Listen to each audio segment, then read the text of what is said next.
Hi, I'm Cole Gertis, and this video is about how to build a floating nightstand. How to make a floating nightstand.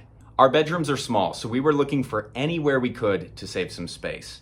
We knew that we still wanted phones and books and a lamp and things by the bedside, but having a nightstand taking up that floor space was just really hard to get by. So enter the floating nightstand. The whole thing is made from 3/4 inch plywood, and I was able to make 2 boxes from 1 sheet.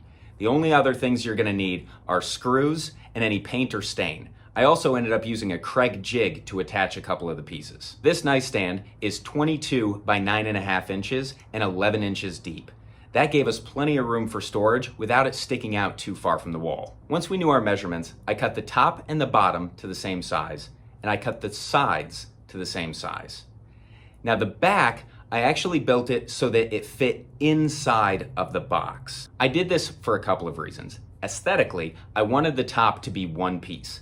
I also wanted the sides to be as few pieces as possible. I also thought that there may be a chance we may remove that back once it was hung, just for the look of a hollow box. To get this look, I used the Craig jig to attach the back to the outer frame. When I started building the floating nightstand, my wife's one request was that it doesn't look too heavy.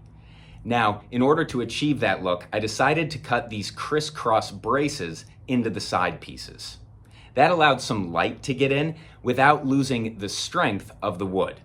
How I did that was use a speed square to mark my design on the piece of plywood. I then drilled a pilot hole and used a jigsaw to cut out the remaining design. The nice thing about these boxes are their versatility. Now, the second box was never used as a nightstand. Instead, we used it in the bathroom to hold our towels. After using it there for a while, we took it down and ended up repurposing it, and now it's in our living room holding our records and our record player. We ended up adding legs to this last edition because we liked the way that it looked with the room. Now, if we ever wanted to, we could easily take these legs off or add longer legs on if we wanted to take it off the ground a little bit more. So that's how we turned a sheet of 3/4 inch plywood into a nightstand and a record player holder. If you enjoyed this video, please like and subscribe.